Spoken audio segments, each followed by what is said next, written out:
Oh, what a day! What a lovely day!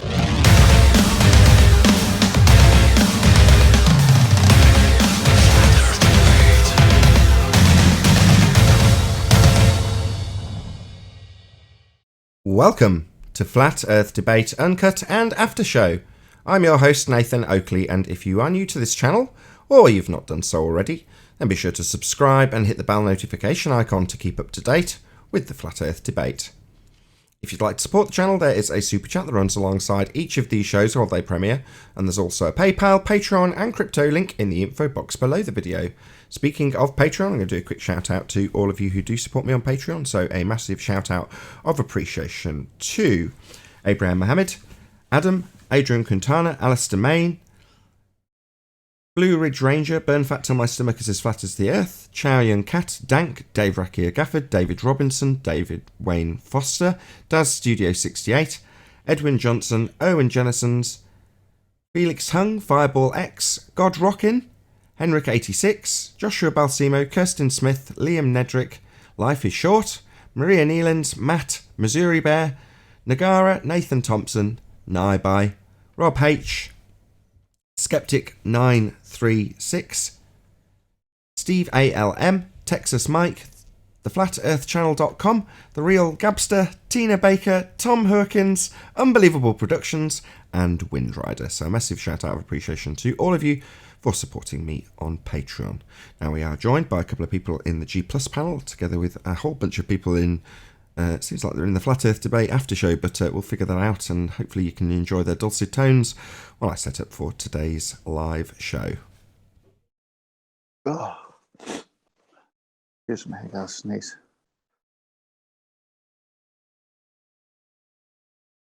Might retitle it. It hasn't got a very catchy title. I was just running out of time. I'm actually a bit behind and a bit late and not really ready for anything, but there we go. That's life. Because it took about 4.5, 5 hours. Go on, sorry. Oh, no, what was the title? I'll go look at it again. Just called it Andrew Thomas. I think I called it Andrew Thomas Young's Two Horizons. And yeah, it was enough for me to click on it, even though I can't remember what the title was. Well, exactly. It's just something I rattled off in the last moments because, as I say, it took me considerably longer. I got you. Was that you?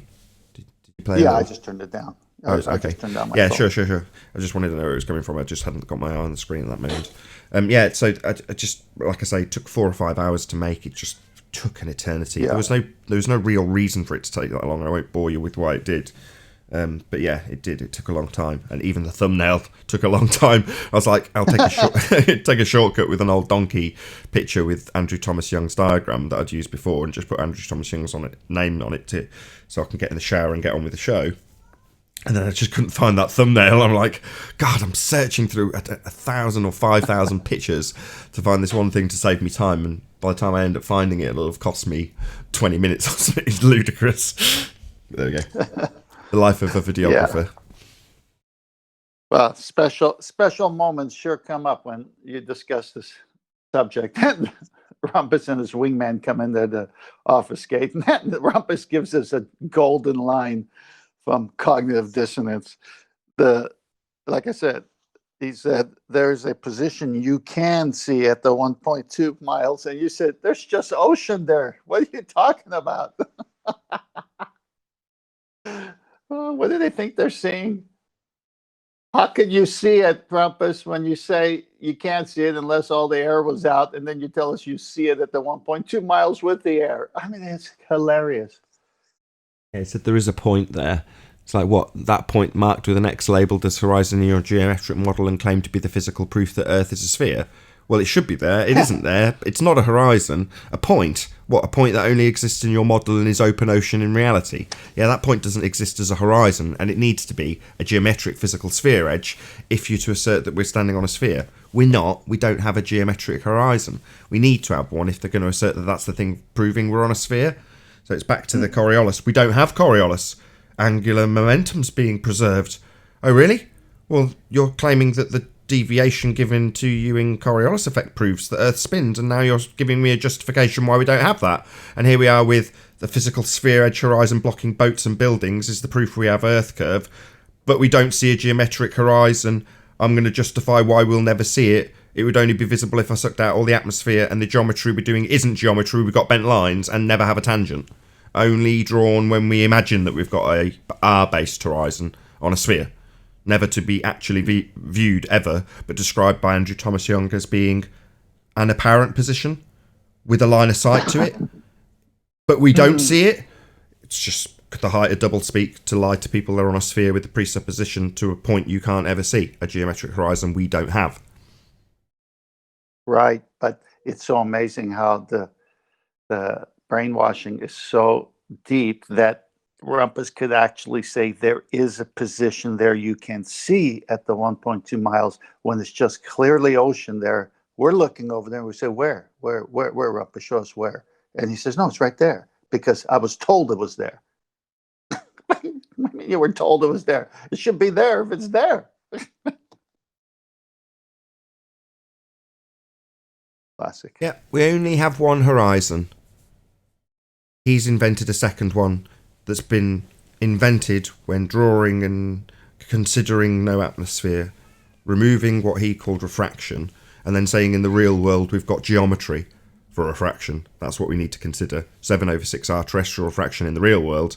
In the not actual world of doing real geometry with straight lines, it's to a position we can't see because we're going to have to consider no refraction. Like, well, you're considering the removal of an optical effect isn't seeing something. It's a mental exercise that you're drawing a straight line with. So we definitely have a line of sight with it, as described by him. Yeah, that was a mess up. It's the height of doublespeak, that website. It's just to train them out of this problem. It is. It's well, look at the way they argue Coriolis, and from the instead of keeping it simple, you need two reference frames, two separate reference frames to even experience Coriolis, and you do a great job in showing that with a roundabout and a drone with X marks the spot, and then it's sitting on the roundabout as it's spinning with you. That's one reference frame. And then when you use the control and you make the drone go straight up and it lifts off of that X that's made by tape on the roundabout, that's still spinning underneath. Now that drone is in the initial reference frame, a second different reference frame than the non-initial reference frame. Simple question, simple way to show what you're talking about. And then what do we get? Well, it's from the viewer's position. What? We're looking for the causes of Coriolis effect. And they're so brainwashed, they have to make up things as they go. Just like Rumpus makes up that, yeah, it's right there, 1.2 miles. There it is. I just can't see it, but I know it's there. What? Because someone told you?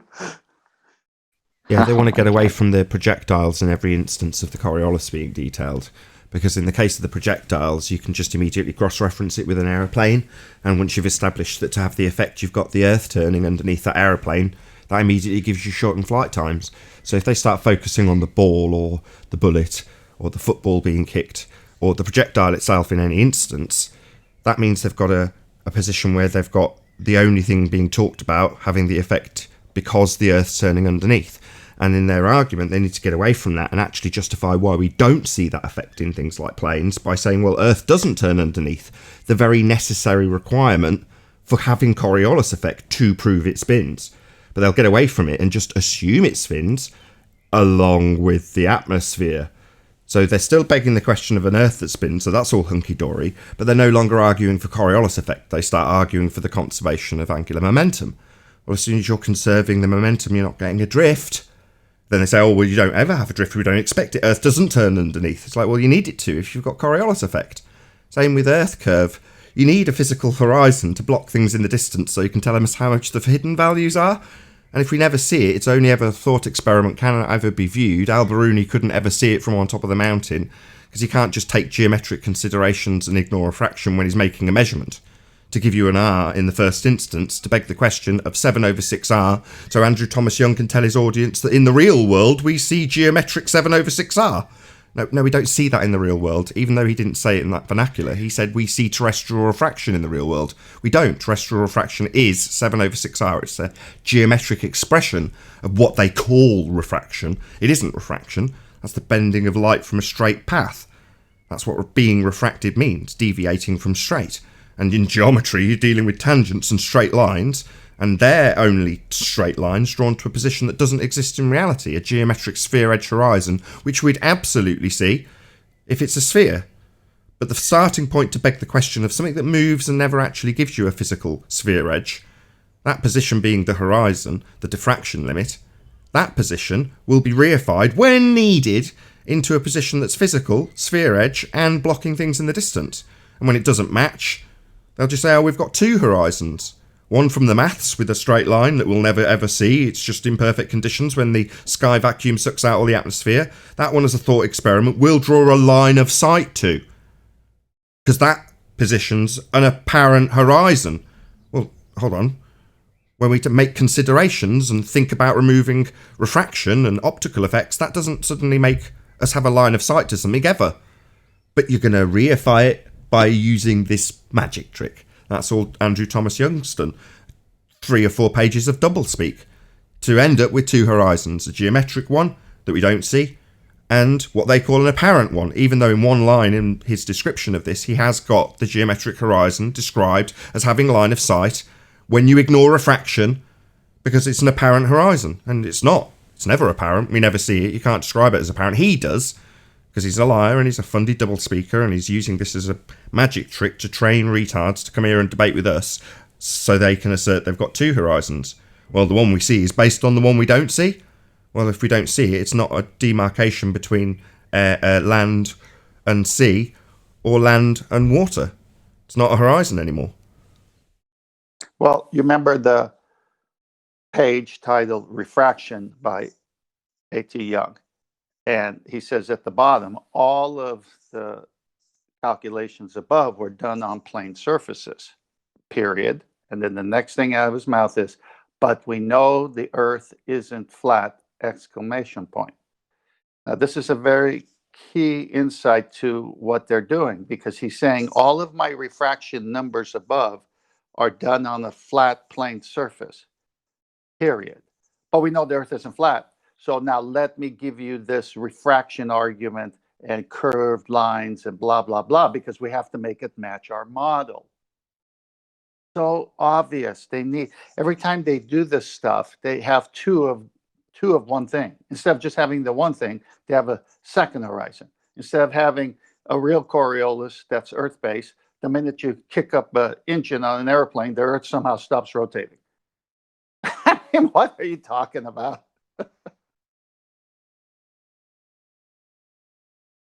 Yeah, it's nice to be a part of something that's exposing where they have got total doublespeak and religious rhetoric programming people and brainwashing people. And the brainwashing and programming goes right down to the levels of people who are prepared to argue us with this nonsense and doublespeak and two horizons and justify how it is real, and we just don't understand because we haven't absorbed and declared our allegiance to complete nonsense, giving you positions that are called horizons but aren't demarcation points between land or sea and sky. They're not actually horizons at all. They only exist in a model when they're marked with an X inside view, like that's how a horizon exists. No, it doesn't. Just in the model of their globe that's dead. Black swan. Black swan. Hey, Righteous.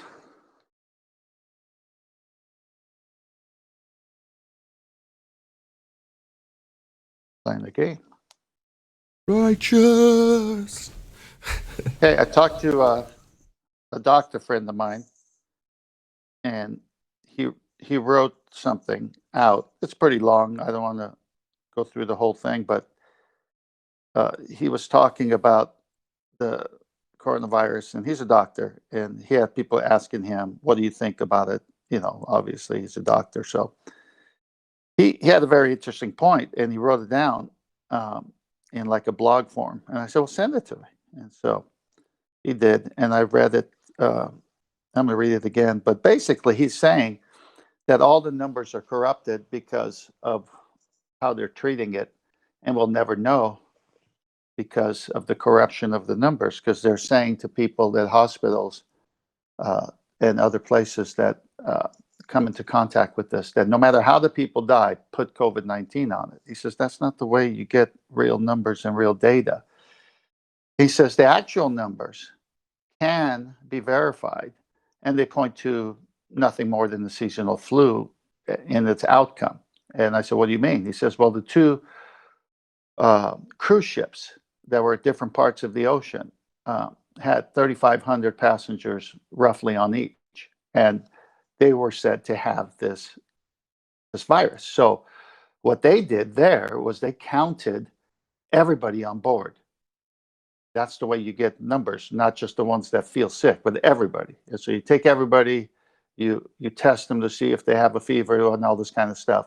And after all was said and done, the number was 20% on either boat. So either boat on separate parts of the ocean with approximately the same amount of people, when counting everybody and then seeing how many people have it and how many people actually died, the numbers fall to seasonal flu. And then he brought another caveat. He says, now who's on these cruise ships? Are they 18-year-olds, or are they normally retired people, older people with many conditions already? And he's not buying it. And he's a doctor. He's totally not buying it. He says this is the perfect place for it to spread because everyone's touching the rails, the same doorknobs. They're all eating in one place. You couldn't have a better place to test something than these ships. And when you just take those numbers and they're isolated ship by ship, they're identical. And he says that's repetition. That's what you look for in science, a repeat. And he says, something's going on, and they're just playing with us, but this isn't what they say it is. And so he's not buying it. I thought it was pretty clever of him. Yeah, I get what you're saying, but I just want to make a couple of small corrections. Whether or not he buys it is kind of irrelevant. The people who are in authority are giving him these numbers and their justification to what he needs to look into. Now, you said anybody that has the illness is deemed as having it. That's not strictly accurate.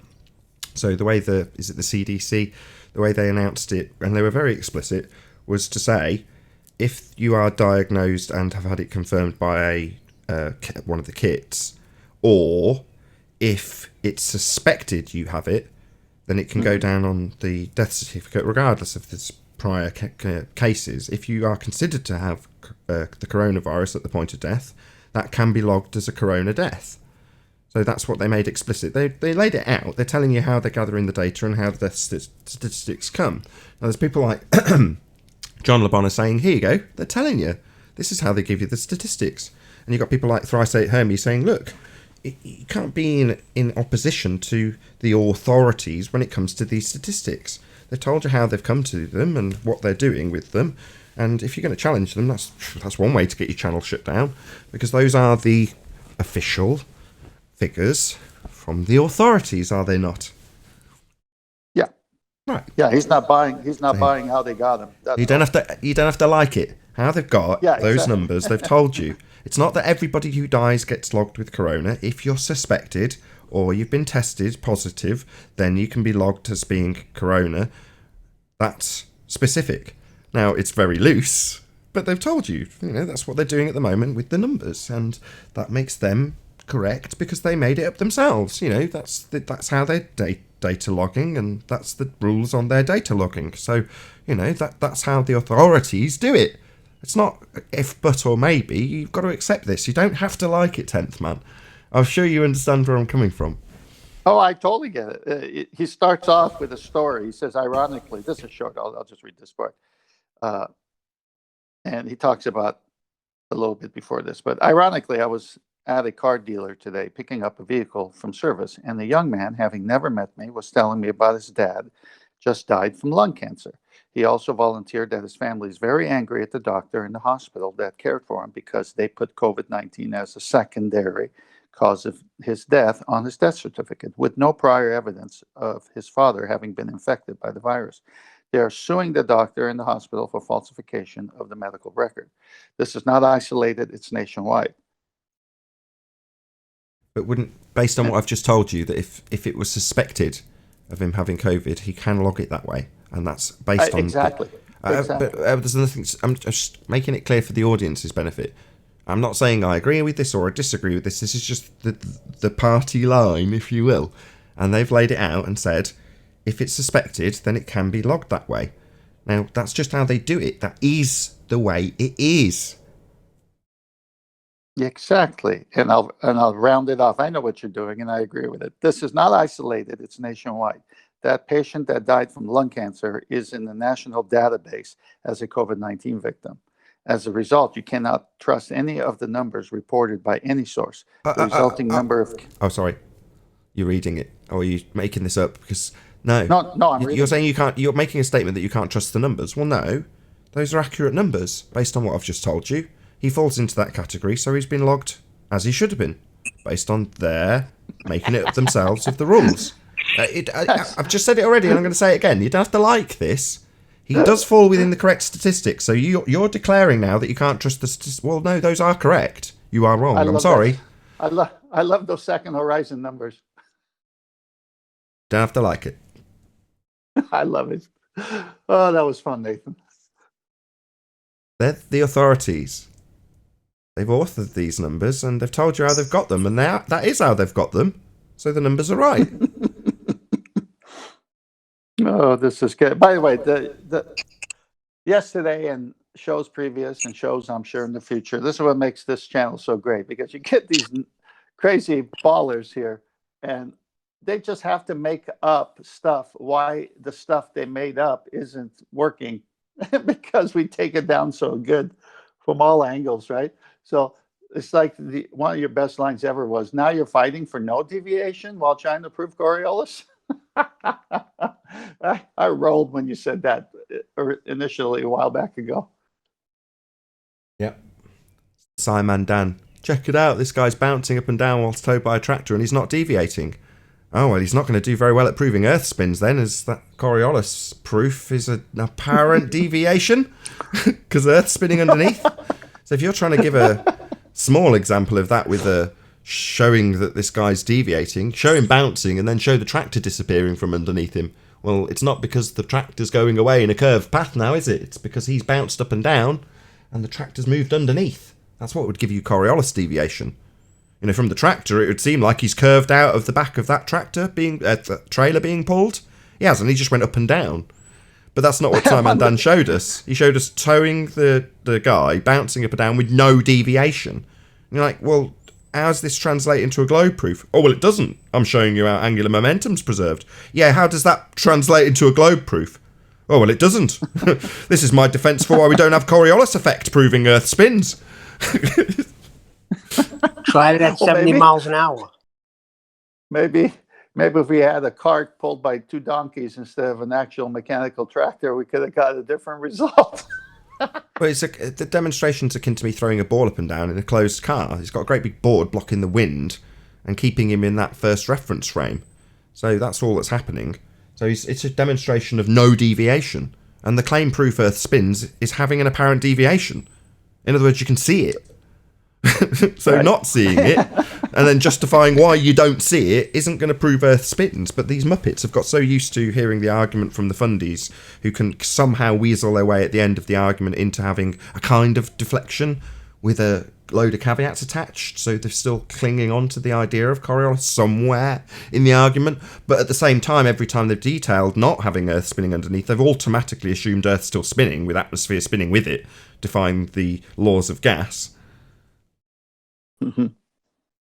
Is that what they're trying to prove when they do that? That the Earth is spinning with the atmosphere? Yeah, it's a way of begging the question and obfuscating the fact that you don't have the Coriolis deviation. So you say, oh, well, if the Earth was rotating underneath to give you a Coriolis deflection from the ground, you look at the plane and it seems to curve. That would be because Earth's turning under the plane. It's travelling in a straight line, but you see it from the ground seeming to curve. Well, to have that happen, you've got to have, obviously, the Earth turning underneath. And they say, well, no, that doesn't happen. The Earth doesn't turn underneath the plane. The atmosphere is travelling with the Earth. So when the plane's taking off, the air above it's carried along with the Earth, and it's carrying the momentum of the Earth when it leaves the runway. You go, right, well, that's not going to give you a deflection from the ground then, is it? Because you're going to see it travelling straight with the ground travelling with it. Well, when you're looking at it from the ground then, you just see it travelling straight and being straight. Well, then how do you get your Coriolis proof of Earth spinning out of that? Oh, you don't? You're just justifying why we don't. It's like, you know, by then you're so into the weeds, but the whole time you've argued that, they've been saying because the Earth spins with the atmosphere, so they're still talking about Earth spinning, So they're thinking, win-win. We're still begging the question of Earth spin while I'm talking about a nonsense that gas is somehow bonded with Velcro when gas has no bonds with anything. Can't be travelling with the Earth.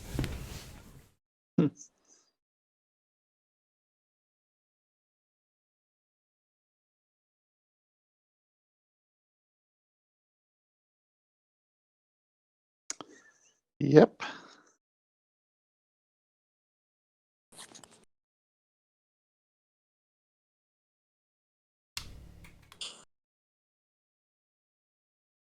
We've got 2 minutes before the live show in case you've all gone quiet because you're waiting for me to start. I'm not going to. Okay. I was waiting for Neil to Okay, say then something. what? I'll tell you what happened to me yesterday. My car died right in the highway. Just stopped working. Oh, no. That's not good. I had to get it towed back, and now I'm waiting to find out what the problem is. Those old Mercedes, they'll kill you. Bummer. But am I cutting off because I listened back to the show, and it sounds like I'm cutting off in the last few sentences every time I speak. Not today. Is that happening right now? No. Today you're crystal clear. Yesterday, yes. Okay, great. I guess what it is you got to sit perfectly still. Maybe. You don't have push to talk, right? You just talk when you want.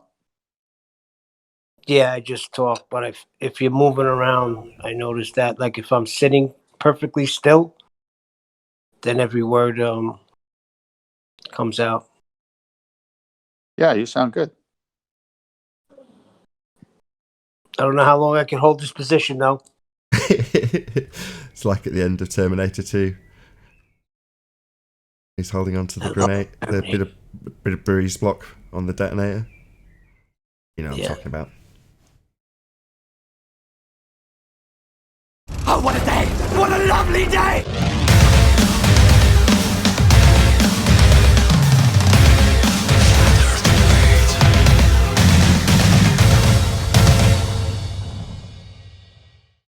Welcome to Flat Earth Debate Live. Excuse me. I'm your host, Nathan Oakley, and if you are new to this channel, or you've not done so already, then be sure to subscribe and hit the bell notification icon and join button if you'd like to become a Nathan Oakley 1980 channel member and keep up to date with the Flat Earth Debate. If you'd like to support the channel, there is a super chat that runs alongside each of these shows while they are live. There's also a PayPal, Patreon, and crypto link in the info box below the video. Most importantly, if you'd like to join the discussion, simply mute the page you are currently watching, then click the link in the info box below this video to join the panel and express your views on the nature of Earth.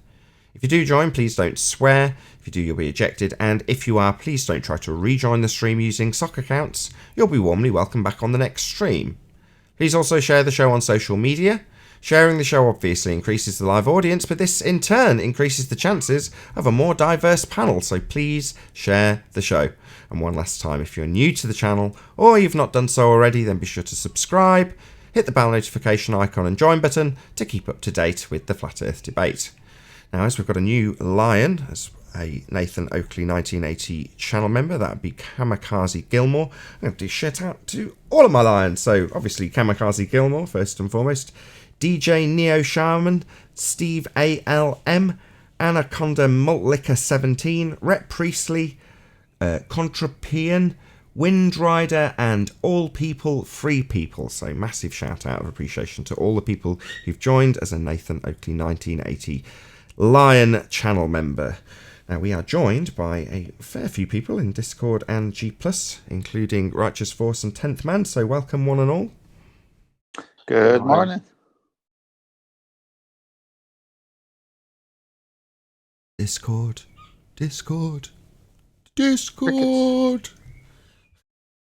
Hello, anybody? Sound check. What happened to Discord? Aren't they an enthusiastic lot? I wonder why. Well, we're not going to have very much enthusiasm for the housekeeping questions by the looks of things. We can wait a little bit, chit chat till chocolate gets here in Arwen. I don't mind starting the housekeeping questions. Any signs of Earth curve, formerly known as the geometric horizon? Not from Mississippi.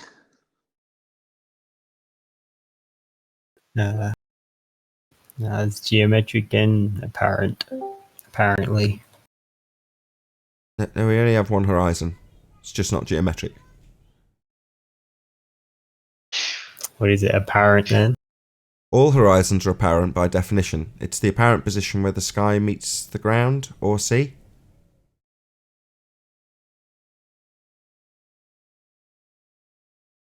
Oh, no geometric. Even if it is geometric, it is apparent.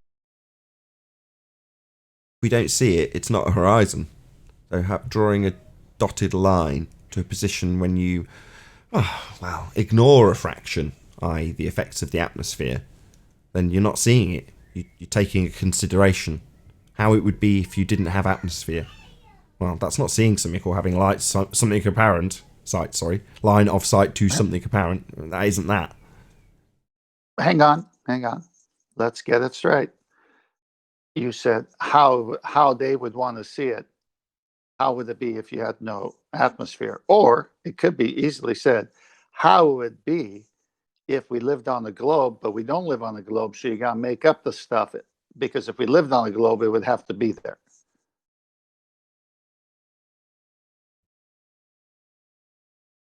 Any more? Hey, Arwin. Hello.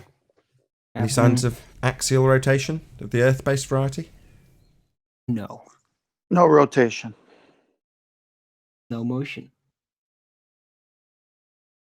Commotion. Any scientific evidence of gravity? No scientific evidence of it. It's going to be tough. It's an effect. So there's nothing really to interact with. Gets me down when you ask this question. Boom, boom. Cavendish, which is not scientific, and LIGO, which is not scientific. Well, when things fall down and you tell everyone that's gravity, you have to prove what you mean by that. And you only need gravity for a spinning globe, but there's no R. There's no Earth-based Coriolis. So that takes out the need for it because we're a globe. So it's just a name they put on some effect. We know the effect, but don't know the cause. What's some other explanations? Electromagnetism or equilibrium? I thought it was relative density, equilibrium, finding rest. Arwin's cue. While I figure out who's pissing on the G+ panel. What? Yay. What? Yeah, Go on, that's the Alan. time I actually said thank you, Ranty. But then it was right after Nathan stopped recording. Oh. Yeah, that Oh, worked my out great, didn't it? A relative disequilibrium. I can never do it. It's because it's your terminology. Relative density. Relative density disequilibrium? Yes, thank you. Yeah, I want you to explain That's a it. cue, Arvin. That was your cue to explain it. I'm giving the title. You interrupted me titling it and then didn't go on from there. So. Oh, you Cue, want Arvin. to put down the explanation completely, how it works. Moving on. Any single viable hypothesis from any of the fields of astronomy, cosmology, or astrophysics? No, sorry, Yeah, nothing you from can- Dr. Becky yet. That's just guesswork. Observe and declare.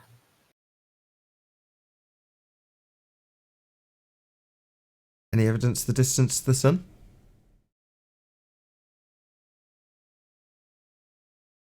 No. That The is only your way cue, is Arwen. sticks and Yeah, shadows. but I can't see it. It's cloudy right now. But Okay, it's over there. yeah. Hey, that's And, I can see the sun and you can't. That's the first. Normally we've got almost identical weather, you and I. right. Anyway. Well, it's cloudy with some blue patches in between, but right now it's just cloudy. Any evidence of the distance to the sun? No, seems to be presupposed based on triangulation, because there are these angular relations of all the lights, including the sun.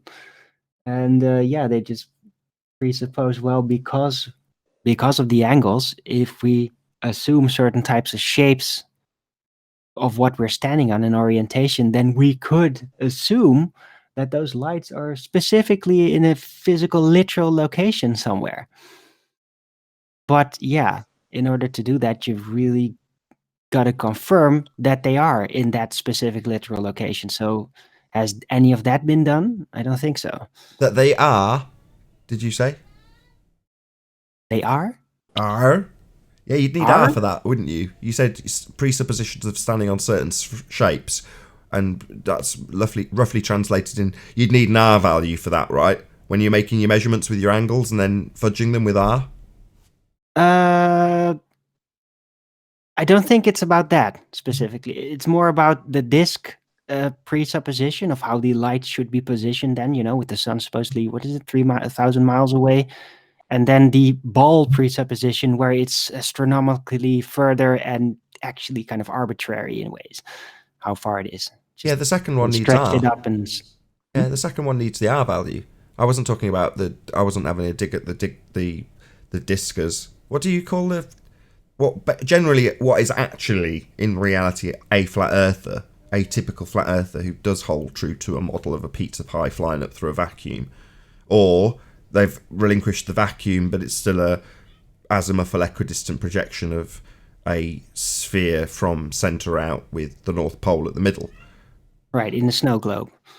Or in a snow globe, or a whole number of other models that we don't hold true to. But I was just specifically talking about the religious rhetoric of a sphere Earth, where you'd need to insert the R value when making measurements to the celestial objects, so that you can apply Kepler's third law of interplanetary motion and have these astronomical distances. You've also got to have a different presupposition, which is Venus being the same exact R value as Earth. So once you've got all of those presuppositions in place, the most important being the R value being applied to Venus and Earth, then you can use all your derivative mathematics to give you the distances for everything and the motions. Right.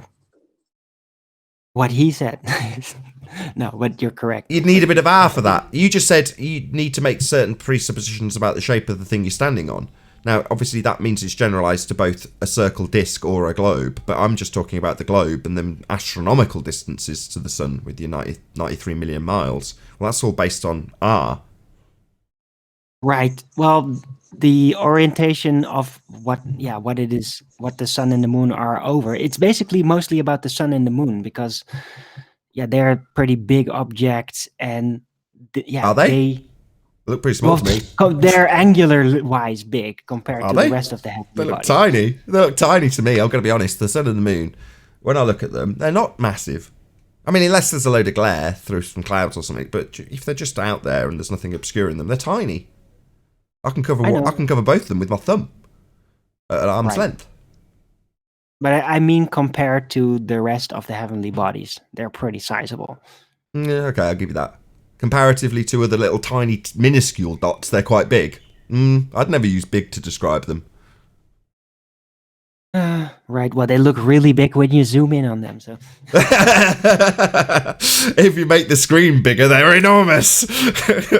Right. But what you said too, that's more about the complete orientation of all the planets and all that.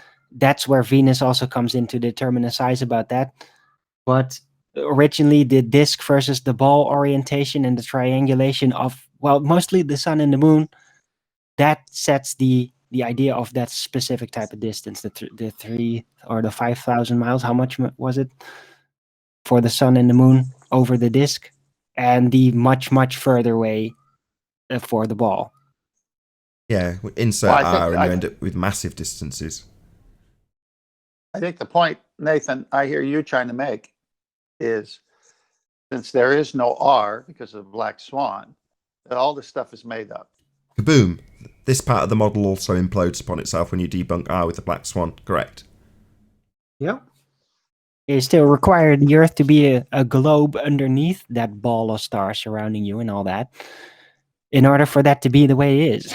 Yep. But you would Exactly. need, If not, you would it need doesn't a, make a lick of sense. Exactly, Arwin. well, you would need a physical geometric horizon that we could see 1.22 miles at the 1 foot observer height for that to even have the beginning stages of their argument, but it's not there. Yeah, you're going to need that R value giving you a physical geometric sphere edge for a horizon. Here we are with Al-Biruni. This is the depiction of him gathering up that data. What do you know? He's got a straight line, otherwise known as a tangent line. And he's got a tangent point. He's got his 90 degrees that's denied fundamentally at the moment by religious globeheads. They're presupposing this R value and inserting it everywhere. Can I say something on this picture? Can you keep it on this picture for a minute? Sure. All right. So now I have yet to buy my sextant, which I'm going to buy eventually. I mean, just waiting for the right time. And I'm probably going to either take a course on it or go with a navigator that a friend of mine knows and have him teach me. So, but when I look at this and my cursory investigation of how sextant works, get back to that picture. All right. So here we got Al-Biruni on top of a mountain, A, and then C, and then C to the center of the ball here. Now, in an actual sextant navigation, you have to take account for dip. So he would have to minus his height from B, which is the level Earth under him. So if he did that, that whole right angle, the way it is, AC to the radius would change. So it could only work on the flat Earth. The sextant could only work on the flat Earth because it's at zero. The horizon has to be at zero, and the dip adjustment brings it to zero. You see, and then you've got the zenith, which is the other straight line, right above you at 90 degrees. So then that's how you get an angle between the two straight lines, the vertical and the horizontal. So sextant could only work on a flat surface, and they even have to convert it by the dip correction to make it work.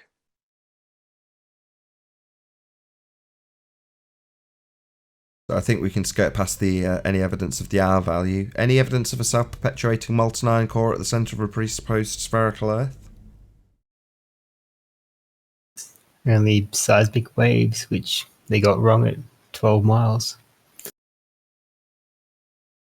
Any evidence that you can have gas pressure without the necessary antecedent of a container to press on, much like the one on screen with Druidia's container and a metaphorical sky vacuum that couldn't create a differential between this if it was our sky vacuum? You see, if we didn't have this barrier, in Druidia's terms, between us and the sky vacuum, the gas would fill the space. So without this container, which we don't have on Earth, this is Druidia, by the way, it's not Earth. It's a made-up planet in Spaceballs with a sky vacuum mega-made. Well, the sky vacuum mega-made, which is a load of nonsense, she can't create differential pressure between her and a sky vacuum now, can she? But there we go. She's still got to suck it out from the container holding in the gas pressure. Without the container, there can be no pressure. Well, And it's a great question. Go on. Oh, go. No, I was just going to say it's a great question because it's to demonstrate gas pressure, you always have to have a container. We have gas pressure, so the necessary antecedent for gas pressure is containment. What's their explanation that it, because of different layers that it thins out, so the pressure I'll gets tell you. lighter and lighter the higher and higher you go. Their explanation is as follows. The second law of thermodynamics does not apply to the Earth. And the reason it doesn't apply to the Earth is because the second law of thermodynamics is being used when describing the laws of entropy applicable with an isolated system. And because the Earth in their heliocentric model is not an isolated system, it does not apply that this law of nature applies to their model. So they would assert that the second law of thermodynamics doesn't apply because it only applies to isolated systems. Now, isolated systems do not exist at all in nature. They're used to simplify the description of entropy. That law being the second law of thermodynamics. The entropy law, one and the same thing. The second law of thermodynamics is the entropy law. Now, entropy can be just absolutely demonstrated with open and closed systems. You can show, as we have done, a vacuum in one container and gas in another, and you opening up one system to the other and the gas filling the space. In demonstration, that would be a closed system with a valve opening up the systems to each other. Now, because this is, according to them, only applicable to an isolated system, they then have to deny that we've got a demonstration of it with a closed system. If it applies to closed systems, suddenly it does apply to their Earth, therefore the gas would fill the space. So in reality, natural laws do apply to Earth. They can't apply to the model of a sphere Earth because the sphere Earth violates natural law. You can't have a sky vacuum in reality. The gas we're all breathing would vacate into the sky vacuum. We would reach equilibrium and have 10 to the minus 17 torr, in other words, an almost perfect vacuum, at sea level.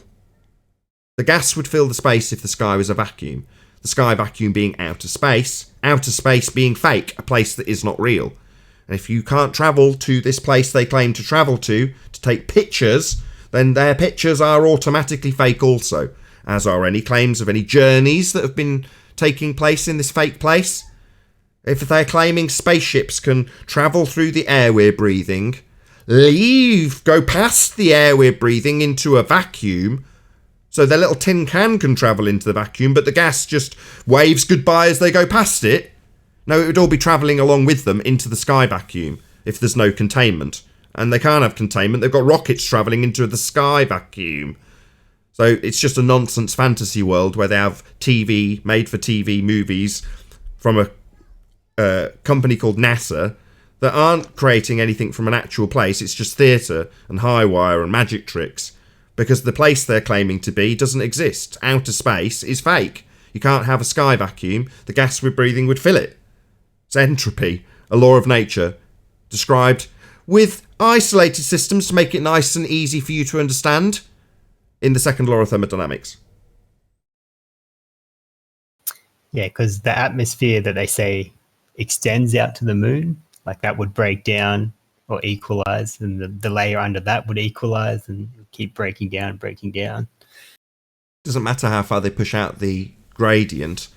So Voyager travelled past that gradient to the edges of it and then waved goodbye to the gas pressure that was burning its brow at the equator line that we would have if the radius value is based on the Black Swan imagery, also known as the begging the question orbital path of the moon. Well, if you've got the gas pressure extending out to the orbital path of the moon, Voyager's waving goodbye to rebellious gas particles that aren't carrying on to fill the void of space. It makes absolutely no difference where they push the gradient. Without the container, there can be no pressure in the first place. That's a most recent statement of theirs, that the atmosphere extends to the moon, because when I was in school, it didn't go that far. So it must have changed. Nothing's changed in reality. A model, something you will reify into claiming is your world, you can change just by moving a few numbers around and having a justifiable story to go along with it, a justifiable reason why you were wrong in the first instance. When you're supposed to be describing reality, well, you can't. The map is not the train. These models are irrelevant. Saying that the gas extended up to the Kármán line potentially, and then extended out to the moon potentially, and then extended out to Venus potentially, it doesn't matter where they extend to. It's just numbers on a model. In reality, though, we have natural law, inviolable, and that natural law dictates that without the container there would be no pressure. The gas would fill the space. We've demonstrated it. This is violated by a black area being a vacuum, and these clouds, for example, the vapour that's produced these clouds, that is high pressure, and that high pressure is right next to low pressure in their fantasy of a sphere Earth in a vacuum. No, this black area, a vacuum, that's an area that the gas could fill, and that's what gas does. It expands at high speeds in all direction. That's what gas pressure is. It's force when pressing. And what's it pressing on? Well, a vacuum.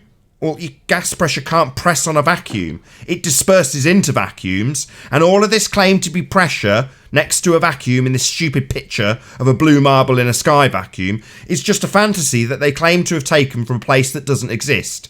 This place, where they claim there's bending of fabrics that we never see, only existing in the mind's eye of people like Einstein. This area, this space-time area, that's a vacuum, according to them.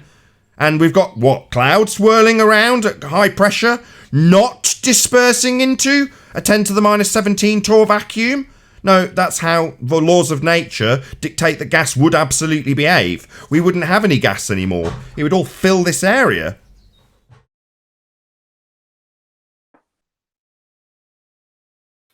Amen. That actually rounds out the housekeeping questions, does it not?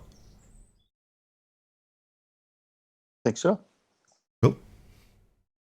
I can chill out now. 23 minutes in. Put my feet up. Is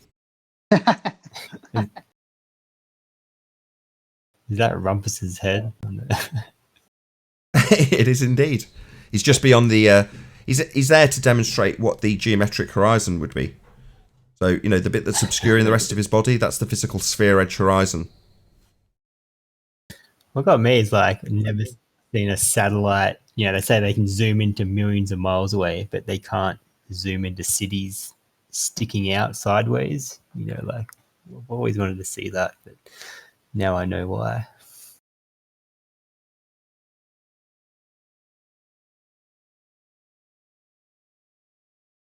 See if we can get a word out of Chemo today.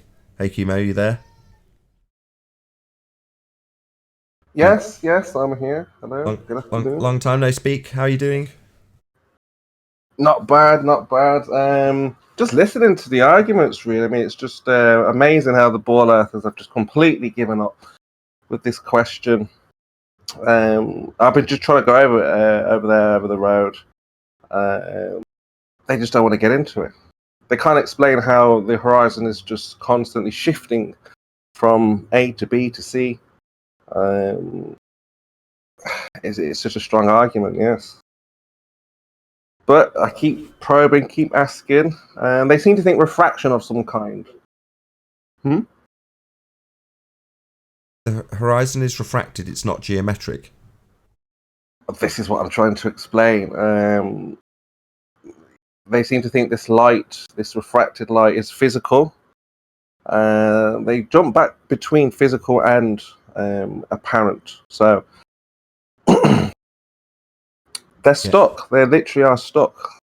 It's That's just right. a matter. I mean, I would like to take this forward, like to, if obviously when this quarantine thing's over, and try to just push this to the highest institutions and have them answer this question, because it is such a strong point.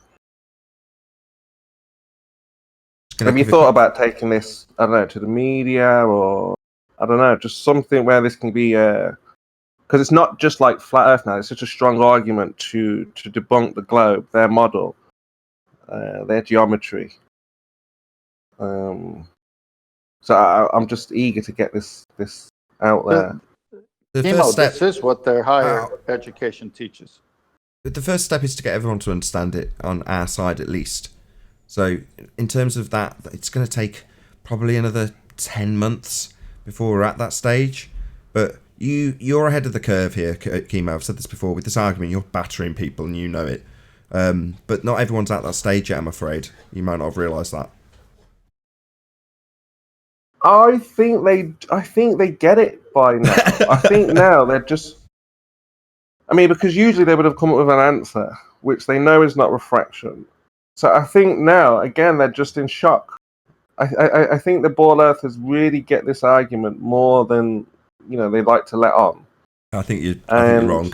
Okay, let me just do a quick shout out to Emmy UK. I missed your super chat from yesterday as well, Emmy UK, so I'm really sorry. I must have just rounded out as you super chatted yesterday. So thank you very much indeed for your support. And your message should have been read out also from yesterday's super chat, which was in regards to the kind of crap you're getting as a female member of Flat Earth.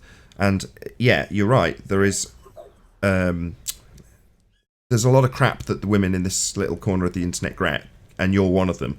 There's other women who've come and are a part still of this arena that have had unbelievable, horrendous amounts of crap So it's something that you're trying to draw attention to, and I'm more than happy to bark that and bang that drum for you, because the women in this arena do get treated like crap. There's hardly any of them, and I can see why, because the ones that do hang around or make their voices heard get treated very badly. So I just want to shout out Emma UK. She also runs a show. She has a Discord server. She does a very good job. I've listened to her show. She has some great discussions on there. Bev's been on there loads.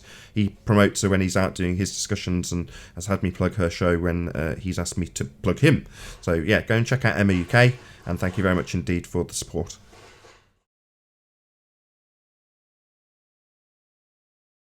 Yeah. You should make me a mod on your channel so I can plug in these channels that you plug. I don't know if you... I will do. I'll figure it out at a later date. I'll do admin some other time, not when the live show's on. Gotcha. I've heard some, like gas pressure is different to atmospheric pressure. What? Any thoughts Oh, on sorry. that? Just before I touch the final point. So, what they're going through is for me a cognitive dissonance. So, they have two opposing beliefs here. They know that the horizon is not physical, as we've pointed out. They know it's not a physical horizon. It's apparent, it's light, it's refracted, whatever. And they have another belief that geometry, which is physical, deals with only the physical and tells them that the Earth is curving. So that's why they can't get past this point, because if what we're saying is true, which it is, then they have to go with all these other ideas about the whole model, about space, everything they have to consider all these other things. So they're holding two beliefs, and I think that's probably one of the biggest stumbling blocks that they have. Yeah, Nathan, that's why they... Happy coincidence, Yeah. Spurs. It's on screen right now. When you say two beliefs, it's nice with the Black Swan, because it's even easier. You can give people a visual depiction of what specifically they have two of. So when Rumpus was on yesterday, it's like, well, there's just two things. You don't understand these two things. No, these two horizons. Yeah? Mm-hmm. One, to do geometry, that would be one we don't see. It's got a straight line. This is a tangent. This point that it meets the edge of this curve that you're presupposing with an R value, that would be the tangent point. And it's R. It gives you your R value. That's what gives you this physical geometric sphere edge horizon. The R value. That's where it is. In the models, it's marked with an X and labelled horizon. It's this straight line. It's this tangent point. It's the claim that we've got physical earth curve blocking boats and buildings. That's what this line is here. Now, according to these fundies, no, that's the location of the geometric horizon. The apparent horizon's got this donkey dick drawn to it. So we do not see the required physical geometric horizon with a straight line tangent to it. We don't ever see that. We'd only ever see that if the sky vacuum, represented by this white area here, sucked out all of this gas pressure that's at high pressure not dispersing into the vacuum. Then we'd see this geometric horizon, but only then. But given that we never see this straight line tangent to a physical sphere edge claiming to prove we're on a sphere, we're going to use this that we never see to then do donkey dick geometry to something we don't see. Because that's going to make sense. We're not going to draw a tangent to here anymore. No, we'll draw a straight line to something we don't see, and a bent line to something that we apparently see as refraction. Well, then we haven't got geometry. We can't do the maths anymore. We haven't got two horizons, one we don't see, because if we don't see it, it's not a horizon. Now, their alma mater in this regard is Andrew Thomas Young, and he's telling people that when you're looking at this place that is only capable of thought, let's consider having no refraction. So we're in a thought experiment where we think about not having any air. And when we think about not having any air, he then lies to his audience by double speaking them and saying we've got line of sight to the apparent horizon. Well, if it's apparent, we'd see it. But we're doing a thought experiment with no refraction, no atmospheric effects, no atmosphere. How can we have something apparent if it's only in existence when we imagine it? How can we draw a line of sight to something that only exists when we're doing a thought experiment, when we've got no refraction going on? Well, we can't. We don't have line of sight. This is how they've lied to you. Lied to you to give you two horizons, to come here so we can humiliate you and point out that we only have one horizon. It's just not geometric, and your model has an absolute fundamental requirement for a geometric horizon, especially given that you're going to claim it's blocking boats and buildings. So your model's based on and requires an R-based geometric horizon, and we're never going to see it. It only exists in the model. We've only got one horizon, not two, and the horizon we see isn't the one you're claiming proves Earth's a sphere. Game over, globe. The black swan rides again. Yay. Precisely. And again, this is where they break down, because even though they shouldn't be asking this question, they'll ask things like, well, how does the sun disappear then bottom up like this? How are ships, mountains?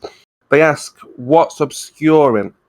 And again, unless we can measure that directly, well, that question is just a question that's in the air without a measurement. Who can answer that question? And I'm just thinking some of the guys, some of the born earthers that I speak to, they ask, well, what's the obstruction? And if they want it to be of physical nature, well, then we would have to be able to measure that physical edge, as you put it, the physical horizon there, the geometric horizon. They simply don't have that. So there's literally no measurement, no geometry, there's no science.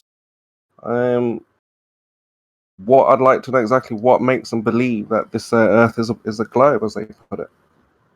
Because they're being told it as a religious assertion from priests. Yeah. I mean, it definitely seems that way. I mean, that question should be for the born earther. Is it a religious belief? If it's not a religious belief, then obviously one should be able to show that it's not religion. This is something that we have absolute data for, measurements, repeatable. We don't have that. So it can be nothing more than what Nathan's just said. It has to be a belief, and a religious one at that, because they seem to worship this idea without any evidence to back it up whatsoever. Yeah, and they don't have two horizons. To demonstrate their belief, to prove it as not being a religion, you've got to show me that we've got two horizons. One we don't see that all your maths is based on, and one we see that isn't geometric. Well, we don't. If it's a horizon, we see it. So you're not going to draw straight lines to something we don't see and call it a horizon, and start doing geometry with mathematical consideration after removing atmosphere and drawing line of sight to something we don't see. It's all nonsense. Just way of begging the question, inserting an R value and having a position that moves daily with the weather asserted to be a physical geometric sphere edge when required. Well, their get out card, their get out card is refraction. But Andrew Thomas Young says that his refraction studies are on a plane surface. But we know the Earth isn't flat. So now they have to take the refraction that they get off of a flat surface and convert it to match their religion of a sphere. So even their refraction argument has a caveat to it, which is it's all the refraction things that we have is done on a plane surface. But because I really believe the Earth isn't flat, I've got to make it work on a sphere. You see, right. They're wrong both ways. And the beauty of this as well is that we can review and go over every observation where we have obstruction. It doesn't matter what the obstruction is or what is being obstructed. If the glober believes that that is a physical obstruction, well, then we have a conversation, because now they can say, well, yeah, this from my observational point, this is how far that physical horizon is, and this is how we know how much is hidden. I don't know if you remember those images where they used to put the flashing image of what should be hidden and what shouldn't be seen.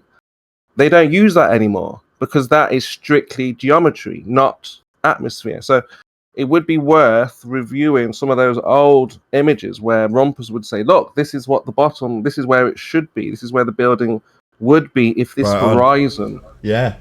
It's well worth looking back on those times they said, look, the reason you're missing 30 feet, in other words, they qualify with the geometric sphere edge horizon assumption based on R, that they have a physical blockage of the horizon. And then say, hang on a second, this horizon's not a physical geometric sphere edge. We do not see the geometric horizon. That would only be there if you removed all the atmosphere. You're taking into consideration that you've got this model, and we've debunked it. The black swan image demonstrates beyond all certitude that we do not have a geometric horizon, and that's exposed this part of the rhetoric, where they declare that they don't have it. They'll also say that it's apparent and you've got line of sight to it, but it's only when you're doing a little thought experiment of removing the atmosphere. That's not what Al-Biruni did, I might add.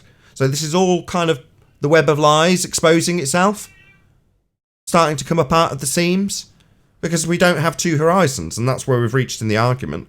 We've got Andrew Thomas Young making declarations of a horizon that they're going to make geometric considerations with, the one Al-Biruni measured, and one that exists in reality that we're going to draw a bent line to. Well, he's not going to be doing geometry then, because he'd need a physical tangent point, the one that's blocking the buildings, or was. And like you're saying, let's go back and have a little look and a little laugh when they used to tell us that the physical sphere edge was blocking stuff, because it isn't. It's just a thought experiment.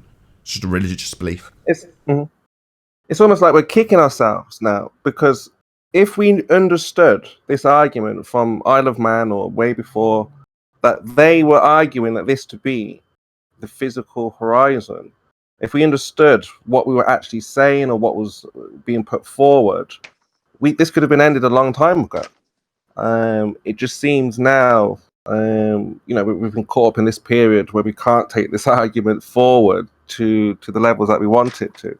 So it's just unfortunate, like I say, we should be reviewing every single... I was about to agree with you, because I've said exactly that before.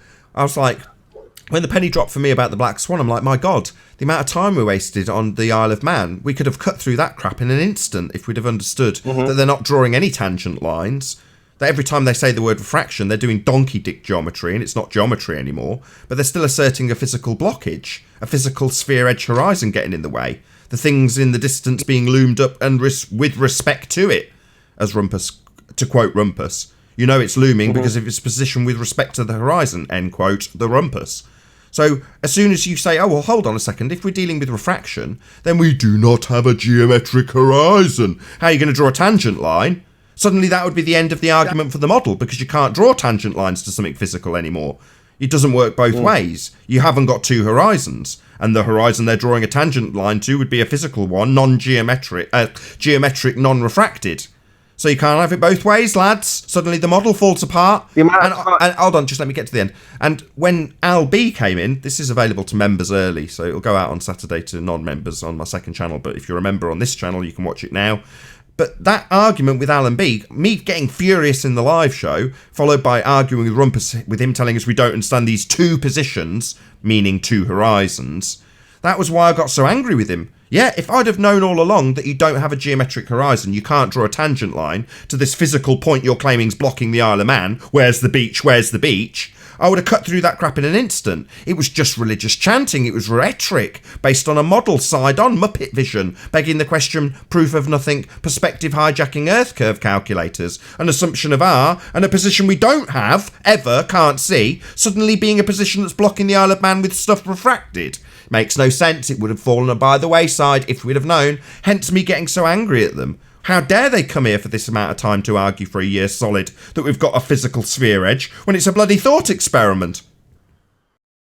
The amount of times Rumpus would draw diagrams saying, look, here is your physical horizon and this is the object looming over it. And we were just getting absolutely frustrated and saying, no, we're actually looking at the object here, we're seeing in a straight line. He's like, no, this is where your observation, your height, this is where the horizon is. And this is how much refraction the object is looming. And we got into all kinds of super lumen and hyena, all that kind of. It's unbelievable that we actually went through. I feel like it's unbelievable. But yeah, right. Recognize this early on. Yeah, go ahead. But even though you can look back, there's an echo here. Someone's line open.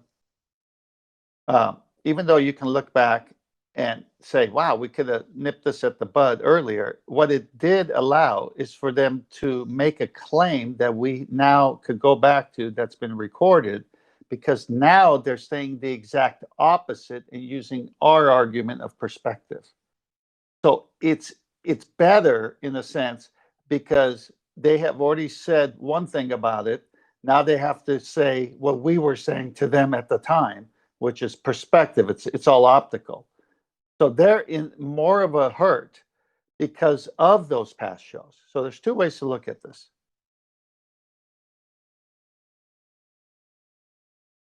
The other thing, Spurs, when you said when they were talking about looming and detailing how much things were moving with respect to the horizon, end quote, Rumpus, 2017, they weren't necessarily going through the actual moving of the horizon that they're going to draw a tangent line to. They just said looming as a bait and switch. So when they said looming, that's an actual atmospheric effect. Well, looming is something you can see, you can detail, you can define, but terrestrial refraction is not looming. Terrestrial refraction is 7/6 of the R value that gives you a geometric horizon. X marks the spot, labelled horizon in side view, not that you ever see a horizon as a single X. It's a line where the sky appears to meet the ground or sea. But in their model, it's side on, with you seeing your own head when you're comparing it to photos, drawn to a point that's based on the R value, radius. Now, if you haven't got it, you haven't got it. Now, a real sphere's got a horizon, a geometric horizon, like this one demonstrated by Mr. Sensible. So this is actually a sphere edge horizon, and that's always going to be there no matter what you do. It's going to be the default position if you're actually standing on a sphere. It's going to look curvy, and it's going to obscure things.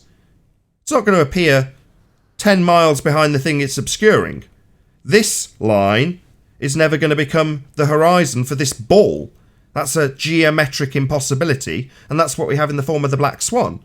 And the only way around it is to say, well, we never see the geometric one ever. All that time we spent arguing about how much it got in the way of the Isle of Man, that's all complete nonsense, obviously. Just basing our thought experiments and then making geometric assertions from there on in, using a reification of a side-on view of a model that we don't live on. Well, if everything is refracting, as they say, how come we see this one on the ball? Why isn't that refracting? Yeah, it's an actual ball with an actual geometric horizon. If we were actually on a globe Earth, if we were actually standing on a ball, you wouldn't need to consider the atmosphere as disappearing to see a physical sphere edge. It would be blocking stuff all the time. It wouldn't be the case that on a certain day you might see a mirror line raising up with a load of wavy distortion because there's a load of shit in the air. And then on the clearest day possible, we've got the highest levels of refraction. It's the biggest inversion ever. Oh, look, it's a crystal clear day. No, says the globe head. We've got high levels of super looming non-standard refraction that day to make it look flat. I think it'd be easy for everyone to know if you were standing on the sphere. I like Kimo's, like, where do we go from here? Where do we take these arguments? You know, like the media and stuff. But I think it can only go so far until, you know, they shut it down, because, you know, what we're up against is universities and them teaching this to millions of people. And so, I don't know, the next coming years is going to be interesting, but I think this is just going to be like a lifelong battle of flat versus round. Or no, I don't see it that way. I mean, you can consider it as a battle in regards to you having to permeate this to somebody who doesn't want to understand it or believe it because they've got a religious faith. Now, I'm just here to point out what's what. We don't have two horizons. No, you don't have to like that. And many people won't. Do I realise, or do I think that I now have to take that as a fight to the universities? No. Some people do. Got Sleeping Warrior in the chat scrolling on by. He's doing precisely that. It's a very tedious, long-winded, pain-in-the-ass process. And something that I'm not interested in. Now, disseminating that to my audience as a YouTuber, yeah, I'm definitely interested in that. That's what I do for a living. And all I'm doing is disseminating the reality of the situation and using their words to do it. If they start censoring us because we're using their own rhetoric and pointing out that we can't have line of sight to something we do not see, and that is a glaring contradiction, that's just a fact. That's not going to get shut down. Why would it get? We're using their rhetoric, repeating back to them how it doesn't make sense and highlighting the fact that we only have one horizon. What, shut him down? He's saying we've only got one horizon. We've got two. There's two positions where the sky seems to meet the ground. One of them's a point in this model here. Shut him down. No, that's never going to happen. But where do we go from here? We've won. Where do we go? It's not where we go. I knew it was flat ages ago. Where do they go when they haven't gotten out for the argument? Before now, we had a draw. It's okay, we can assume we've got a model of a sphere Earth beneath our feet. I assume in R I trust. All right, well then we've got a draw, haven't we? All I can do is point out that the begging the question, proof of nothing, perspective hijacking curve calculator, and its assumed R value is farcical because it gives you super looming refractive hyenas of models of buildings beyond reified Earth curve edges. So I can just tell them how preposterous their assumption is. Well, now they can't just say, I trust in R, I just know I'm on a sphere, because we've debunked R. So we don't have to go anywhere. But the people who oppose us have got two choices. Get with the reality of their actual world, which does not have a geometric horizon by their own admission, or what? Wallow in self-pity and cognitive dissonance and pain and shout at us when they're telling us they don't have a geometric horizon and their alma mater's telling them that it's just done when they have theoretical ideas and musings about what it would be without atmosphere. When we don't have refraction, we'll draw a line of sight. Hold on. How's that work? I'm just thinking about it, mate. I'm not sucking out the atmosphere. The sky vacuum didn't work that day. We never had line of sight with this geometric horizon. There isn't one. So, you know, that's how it is. It's the end of the road for the model. Now, I know for some flat earthers, they'll say, well, what's next then? Well, nothing. The Earth is obviously and observably flat. If you didn't know that already, let me be the first to tell you. Earth is flat. It's blatantly obvious. The only time you ever get a sphere assertion is if you insert this R value. And insert it they do, absolutely everywhere, and we've debunked the R value. R value gives you a geometric horizon, and they do not have one. So it's the end of the road, end of the assumption, end of the model. The model is untenable. So what do? Nothing. Laugh? Have a party? I don't care. Hear me, Nathan? Yeah. Yeah. You got to imagine that if imagine you studied something for 10, 20, 30 years, every day, studied it hardcore, and then someone turns around and says, well, what you've studied is wrong, false, not true. I'm just saying, how would you feel? How would any person feel? I see, like Newton. When Einstein came along and, to quote George Musa, snapped the wand in two. The magic force of gravity was no more because Einstein became the authority on the new bullshit. So I am the arbiter of pseudo-Ramonian force space. Ha ha ha ha! The old magic of gravity acting at a distance. I will snap that wand. How dare you assume this magical force? It's the bending of a fabric. Yeah, how did he feel? I don't give a shit. It was just new bullshit explaining old bullshit and doing away, superseding old magic tricks and snapping wands into. No, but that's the thing, you see. If we're not considerate on how they feel, they're just going to shut down. Oh, I've got to be considerate of their feelings. And then let me be the narrator in this little story. Then, Spurs, I'll be imagining a writer in the future. And Nathan sat with his mic in front of him in an audience of 200 people and stated that he was snapping the wand of Einstein in two and destroying it with two wand halves, one called the apparent horizon, one called the geometric horizon. And in metaphor, the globe Earth died. Yeah, we can all write these new stories of these new narratives, can't we, Spurs? How do I feel about Einstein and the geometric heliocentric religion dying?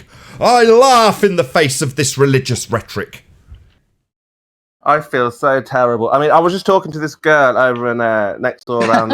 Can I ask a question? She said to me, oh, we've got science that proves gravity, right? We've got scientists. I was like, okay, so what's science?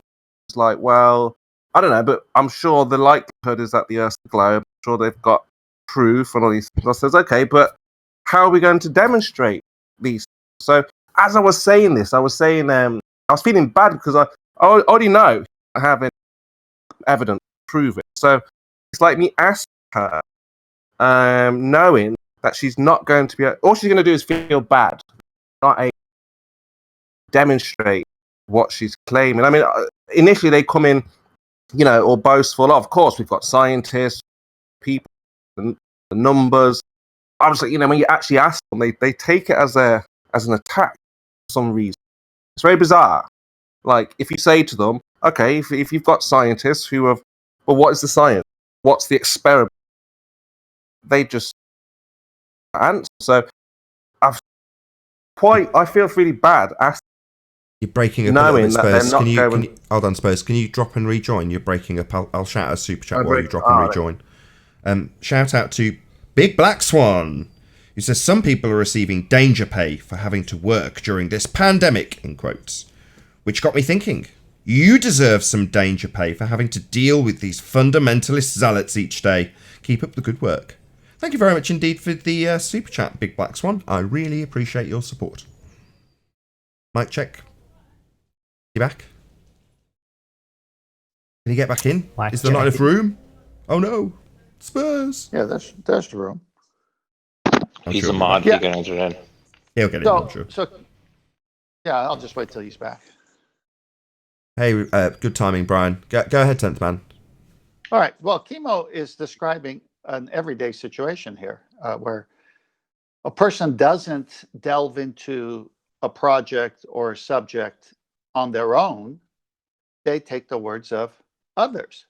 And then maybe 10, 15, 20 years down the road, because they never took the time to figure it out, but believed others, it gets debunked. And then they say, well, no way. I mean, I've been going on for 10, 15, 20 years with this belief system because I trusted those people. And so, yeah, because you can put trust in people, but if the people are lying, then you're carrying on a lie, even though you were not aware of it. But if those people did tell you the truth, then when challenged, you'll be able to overcome it because they gave you the sound arguments when they told you that teaching 10, 15 years ago. So it just seems that all the teachers about the globe and their arguments are falling apart, which means they either lied on purpose or they were lied to and they just perpetuated the lie. Yeah, but the people who are buying the lie are in a cult. It's really difficult to unbrainwash someone in a cult because they're suffering from Stockholm syndrome. So they love their abuser. And in this instance, we say, well, you can't have gas pressure without a container. We're breathing gas pressure. The gas going in and out of your lungs is at high pressure. And if we had a sky vacuum, it wouldn't have anything to press on. It would dissipate. And they go, no, we've got NASA. And you go, no, that's not possible. So when you end the conversation, what do you think they're going to do? Are they going to go, oh, I'm really grateful for you pointing out that I've been lied to? They think, no, I'm not stupid. I haven't been lied to. So they go and ask NASA. Go and do a bit of digging around NASA and how it is possible. Maybe, like Dr. Daniel Faulkner, you do a quick Google search. How can you have gas pressure without a container? Tap, tap, tap, tap, tap. Oh, what's this? Oh, this looks promising.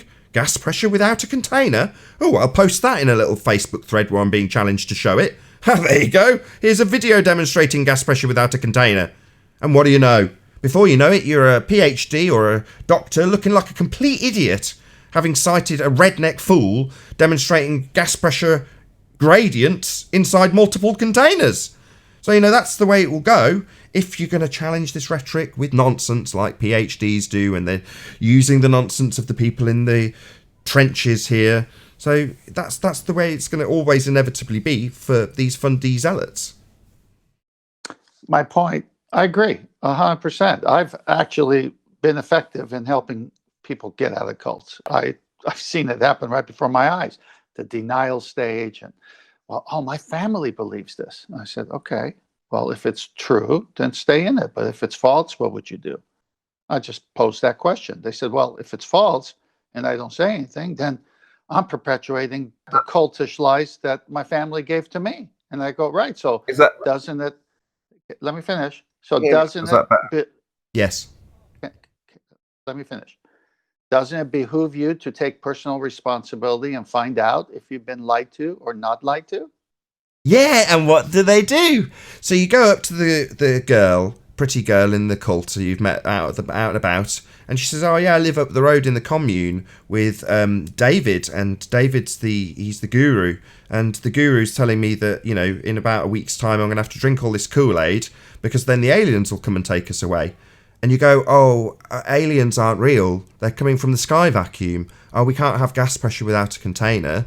You know, if there was a space for these aliens to come from, that would mean the sky was a vacuum, wouldn't it? And we wouldn't be breathing." And they go, "No, David the guru wouldn't lie to me. You're an idiot." They run away back to the commune and go, "David, someone told me the sky wasn't a vacuum."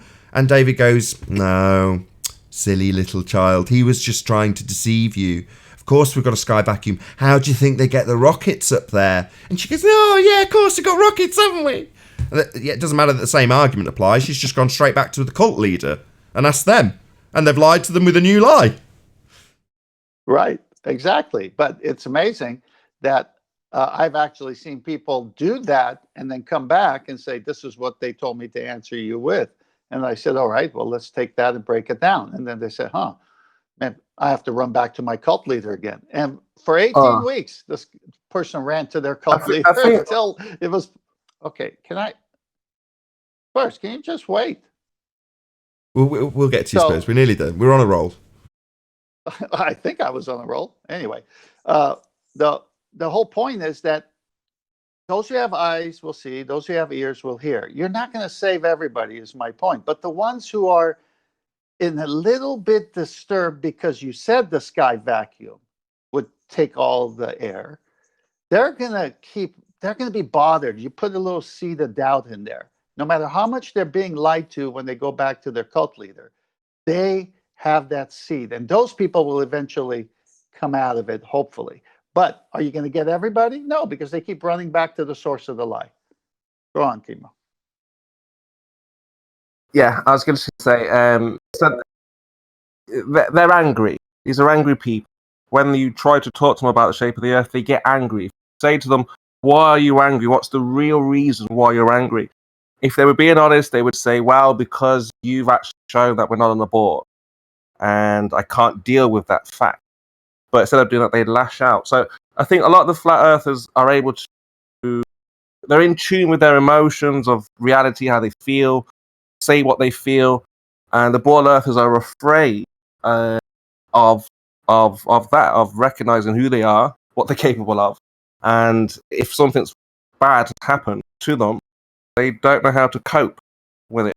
This is what I'm, recognizing from a lot of these ball earthers. They don't. They're not in tune with their emotion. Of, I'm angry.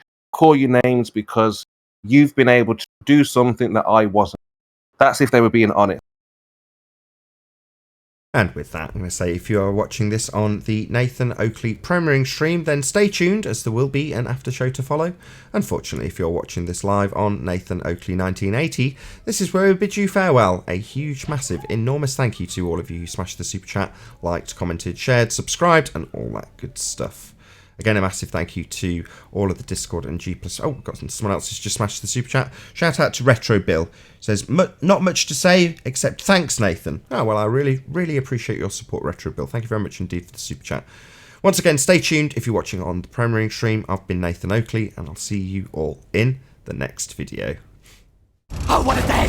What a lovely day!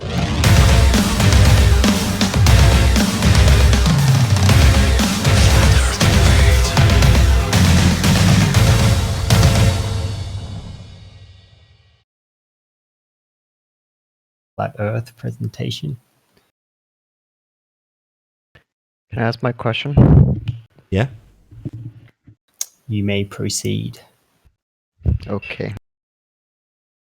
The question is directed towards Nathan, since I barely even know the guy.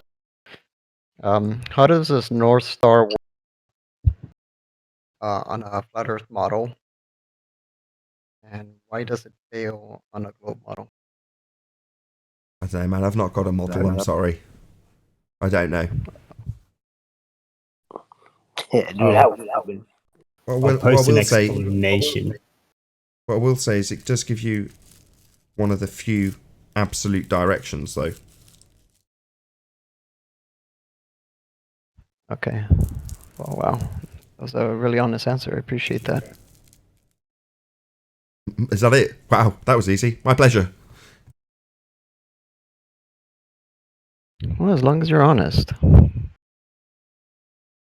You see Discord? Well, to them, Nathan, they think if you don't have a model, how can you think the Earth is flat? Because No, they do have a that was model. my intent. That wasn't my intention. The only reason why I ask it is because, you know, because if you're a flat earther, it is very important to have a model. Thank Or you. at There you least go. some of it. Isn't that exactly what he just said?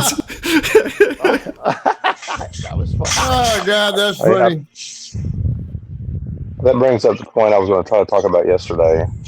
In the last several months, how many times have we seen when models were wrong? Yeah, good point. I just got to plug him again. He's got 2 plugs in one show. Doing well. Thrice 8 Hermes does great detailed explanations about the reification fallacy, not just in this respect. In fact, not even in this respect. He doesn't even detail it with any reference whatsoever to physical topography or flat Earth or globe Earth or anything like that. He's just talking about men and their models of the world. Now, he might be talking about political models, but it's not necessarily the case that when he details how a reification fallacy works, the map is not the terrain. He's talking about how a man might lead you to a certain way of life, as opposed to a more literal and direct translation, which is the map is not what we're standing on. The globe Earth model is not where we live. That's just a fact. That is a reification fallacy by definition. But we'll argue about it here all day long. You know, that's just how it is on Flat Earth Debate. But he's detailing how the reification fallacy works in multiple ways, not just reifying a globe model into actually standing on a globe, which we don't. The Earth is obviously and observably flat. I don't know if you Shadow remember, I was Elite. going to try to post Can this I yesterday. Hang on. I Sorry, haven't got a because chance to talk. go ahead. Emo, hang on just a second. I was trying to post it yesterday, but from thoughtco.com, I'm going to paraphrase it because I can't pull it up at the moment, but it basically says the reason they have a model is when the hypothesis has very little validity. This is from thoughtco.com. So when we start talking about models, we're actually saying we don't have a true hypothesis. And so we try to, like you said, reify the model, but there's maybe no validity to the model whatsoever. But we're trying to come up with something to account for what we're seeing or something, whatever it may be. And obviously, with the last this coronavirus, all the models that they're using to predict things have been wrong. So why are models put on the forefront of anything? Please explain. Yeah, you've got it right with the Okay, definition. so Models sorry. are used when there is a limitation on the hypothesis. What is a hypothesis? A hypothesis is a scientific prediction that predicts the cause of an effect. A limitation on the hypothesis, well, you solve that problem with a model, where you can correlate things and make reifications of models. But a model isn't scientific. That's why there is no science when you're asserting a model. They're pseudoscience. Models are pseudoscience. Okay. So But we Shadow, you're build our saying worldview you and we build our understanding on models. Ain't that crazy? Shadow, Yeah. you still here? Go ahead, Spurs. Thanks. Shadow, 'cause you're saying that if you don't have a model, it's difficult to believe in where you live. So if we were to look at your model, for example, your model tells us that it has a radius of 3959, right? Is that right, Shadow? Wait, what? So you have a model, right? That tells you where you live. Yeah. That's why you believe it, right? So if we were to look at your model and see if this works or not, and then we find whether it works based on result, you would have your belief of that, right? Yeah. Okay. So how big is the Earth? What's the radius? What does the model say? I'm talking specifically just about the stars. Yeah, Yeah, I'll but talk how to you can you about the believe in the stars. globe if you don't have a model? No, Well, I'll talk to him But about why, the stars. why did if you he's ask a question about interested. the radius of the Earth, though? Because we're talking about Because it the affects the heliocentric stars. model. Okay, we're just talking about how a globe was, how the stars would look Okay, on do a you have a globe. model of the stars? Yeah, You have do. that, yeah? yeah. Okay, Yeah, so but one distance second. The to model of the the distance. stars is all on the globe model. Puts a load of stars at the bottom of us that aren't at the bottom of us. That's the problem. The model of the stars for a globe model also makes everything into a big globe outside of us. Wait a No, minute, but I just want to does ask this Shadow agree question. with me? What I've is it already about the answered that sky question. that tells us about the ground? Shadow, do you agree with that? What Bryce? You can repeat it. Yeah. The problem with the stars on the globe is that it makes a bigger globe out of the stars. So it puts star systems and stuff underneath us that there is no proof of them being underneath us. So asking us questions about about the stars and the sky on a flat Earth, makes no sense. It's illogical Yeah, to be Brian, even asking Brian, about that. Brian, let Chemo carry on. He's answering my All right. question. Be quiet. No, it's fine. I'm just trying to establish this model. I only just wanted to ask that question, really. That was it. I didn't want to have really a discussion about this.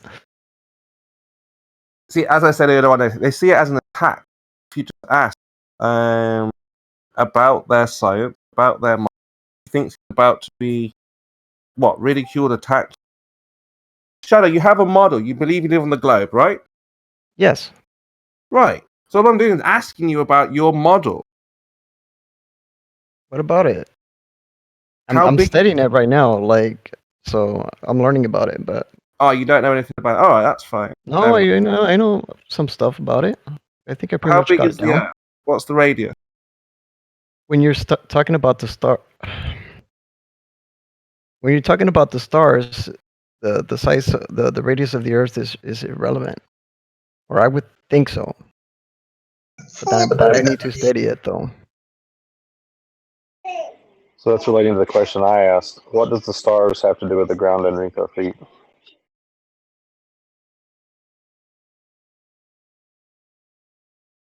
Do you think do you think we live in the heliocentric world? Do you think we live on a sphere?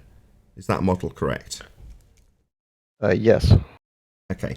What I'm going to do now is read out the definition of reification, a fallacy. Reification, also known as concretism or the fallacy of misplaced concreteness, is a fallacy of ambiguity, when an abstraction, abstract belief or hypothetical construct is treated as if it were a concrete, real event or physical entity. In other words, it is the error of treating as a real thing something which is not a real thing, but merely an idea. For example, if the phrase holds another's attention is taken literally, affection would be reified. Another common manifestation is the confusion of a model with reality. Mathematical or simulation models may help understand a system or situation, but real life always differs from the model.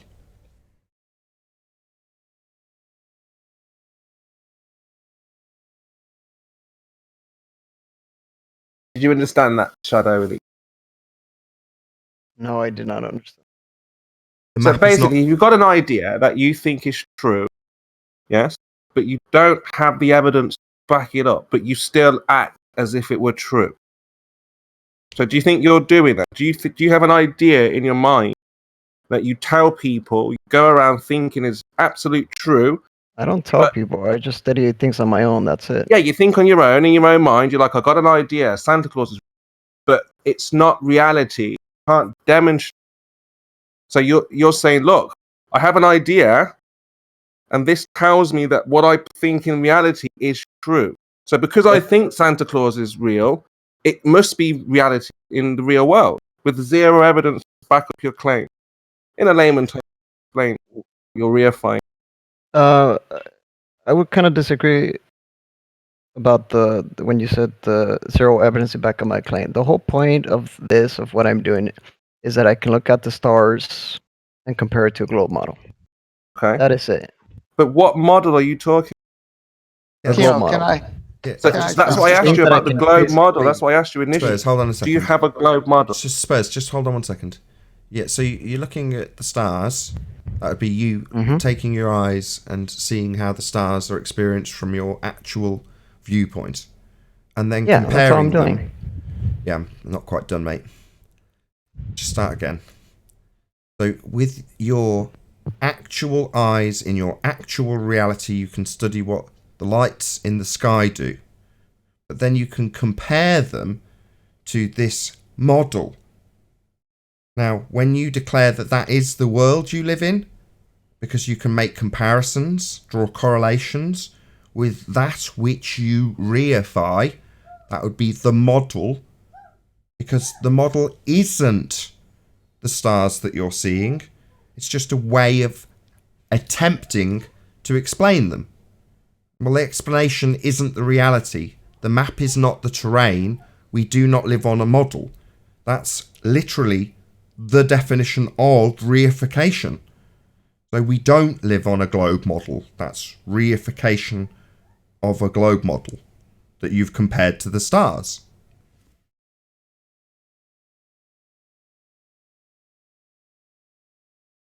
Okay. Okay, so again, in a nutshell, you just have an idea. You said, do you have evidence for this idea? Right? That is true. Your idea is true because you have evidence. Yes? Is that what you're saying? You had an idea in your head. You don't tell people it's in your head. And you have evidence for this idea. Shadow. Is that, yeah? Yes. Yeah. So, I'm asking, what is that evidence? What do you want me to say? Sorry? What do you Don't be want me nervous. to Speak up. Unmute Brian. Spurs. Brian was talking, and you talked all over him, and you didn't even. Sorry, I didn't realize hear it. Brian. Go ahead, Brian. Sorry, I didn't hear. You didn't hear me. I was talking, but you came in the middle of my sentence. And by the way, who is it told me in Discord to be quiet? You're not the boss of me, whoever the fuck you are. Hey, calm down. Yeah, I'm fuming on him. What's going on? A model Tell has my man restraints. Brian to be quiet. Are they? The person told me to be quiet. Are they globe or flat?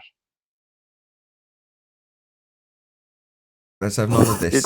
We'll end up with separate people in the football stands, the way we're going. Oh, my bad. We have to be 2 meters apart. Carry on. Go on, Anyway, Brian. all I was going to say about the models is models have constraints. And if you stick to a model because you believe that that is true, because models have to have constraints because they're definites, what happens when it's proven one of those constraints doesn't work? Keep in mind, I'm talking about specifically on how the stars move on a global. Well, just Earth. anything, That's I it. think he means. He just means if something doesn't work in the model, what do you do then?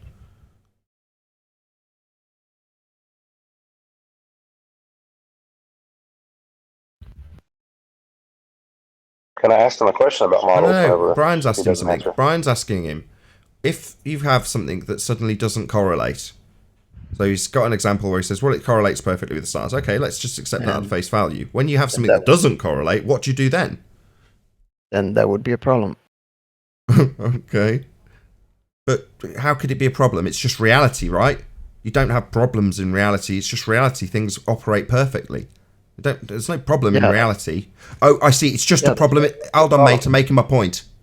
So when you say it's a problem, that's nature is just perfectly balanced in all respects. There are no real problems as such. I mean, excluding earthquakes and tsunamis and natural disasters. In this respect, though, that's only a problem in the model, isn't it? If there's a problem in the model, it doesn't correlate for whatever reason. It's because the model isn't reality. That's what we're trying to say. So you're saying, oh, well, it's a problem. No, it isn't. Life goes on. The world is as it is. It's still obviously and observably flat. But when something doesn't correlate in the model, that's no big problem at all.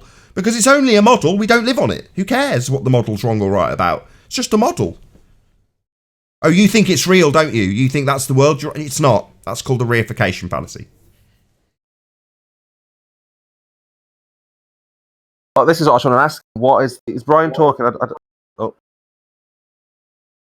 No, I'm finished. I just wanted to ask that question. That's all. I just want to go through the evidence. He says he has evidence. Belief. I just wanted to know what I've that never evidence. said that. No, he didn't say Is that. the Earth- You haven't got evidence of where you live. Are you bullying this guy, Spurs? No, I'm just saying, Shadow. What's the shape of the Earth? Do we know? Do you know? Does anybody know? Yeah, obviously and observably flat. There's no evidence whatsoever of anything beyond the flat topology we all experience on a daily basis. It's blatantly obvious. The only time it's ever asserted otherwise is when you insert fundamentalist religious assertions of our values and start fudging mathematics and taking geometric considerations. So if you exclude all of the religious rhetoric, it's obviously and observably flat. Why don't you know this, Shadow? Spurs, can I talk to Shadow for a minute? Sure you can. Okay. Shadow, I think I'm getting your question. Correct me if I'm wrong. What Nathan said, I think we all agree with. The Earth is obviously and observably flat and motionless. Now, I stand next to people who believe in heliocentrism, and I say to them, do you feel the Earth rotating? Do you feel motion? They go, no. This is what Nathan's trying to say. Everyone experiences an obviously, observably flat, motionless Earth. The model that you bring into is being reified to say something else. Now, your question was about the stars. Now, I have a tremendous interest in the stars myself. I do star trail photography with my P900 and everything else. So if the Earth is motionless and the stars are moving, why would I assume, because someone puts a model, that the Earth is moving when it's obvious the stars are moving?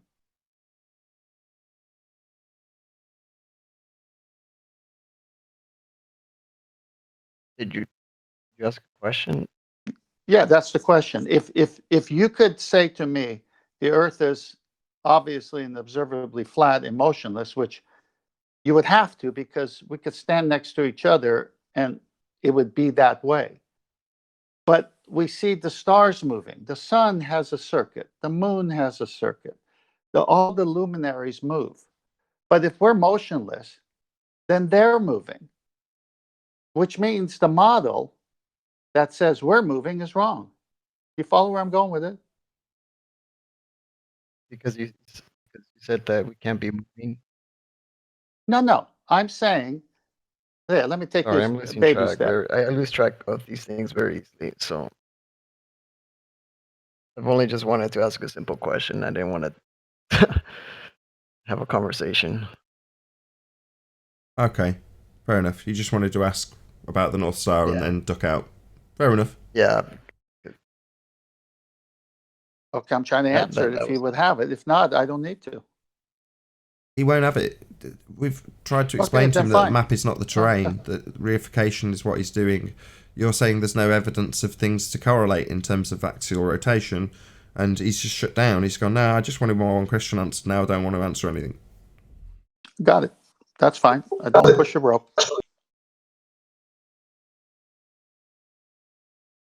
Fair enough.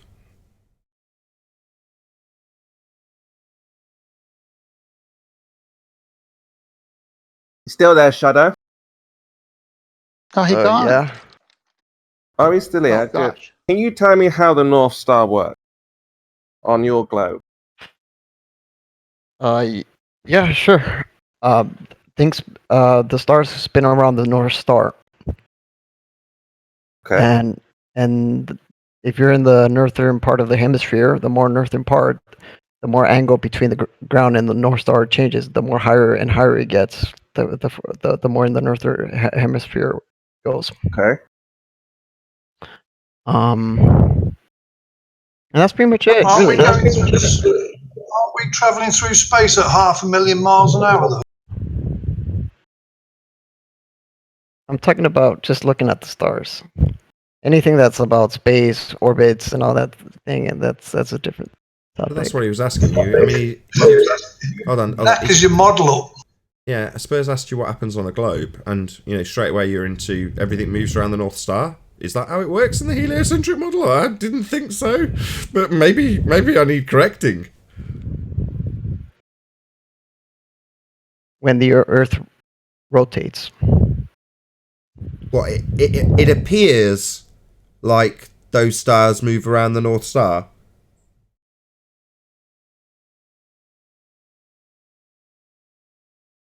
Wow, this is painful. So, are you still with us?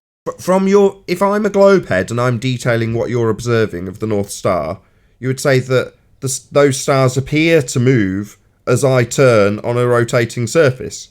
That's what's causing them to the stars around. I'm still detailing something. We're in a silence from you, and now I'm halfway educating you, and you're to the talking North through Star. me. How irritating when a fundy gets educated because he can't detail the fact that he's supposed to have a spinning Earth beneath his feet with these stars, and he's just said that all those stars are moving around the North Star. That sounds very much like a flat earther with a pizza pie describing this.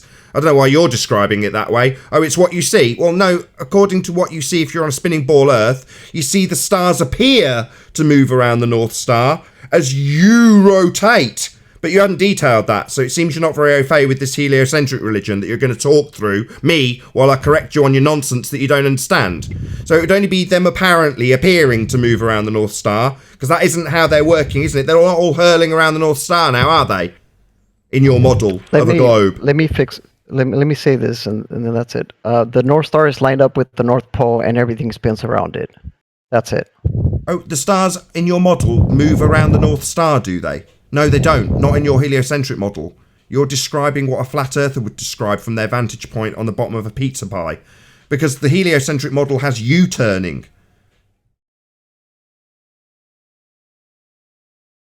You've just done it again, mate. Describe the stars moving around the North Star. No, that's not what happens in the heliocentric model. It only appears that way because the globe Earth's turning according to the model. So you're telling us you think the model's real. You don't even understand how it works in respect to the stars and how they move.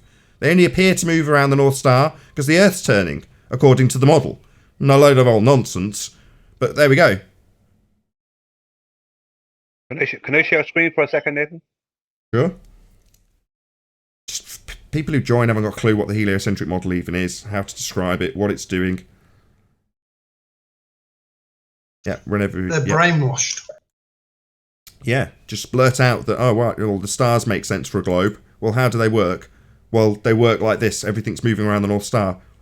That's not how it works in the heliocentric model. What are you babbling about? Well, this works for the globe. I don't have to explain it. It's just my bloody religious belief, and I don't want to defend it. I just want to ask you what I thought was a gotcha. Ready whenever you are, Brian. Brian gets into angles. Looks like I want to ask the Dover a question. How many different possible rotations are occurring to the Earth in your heliocentric model? Do you understand how many there are?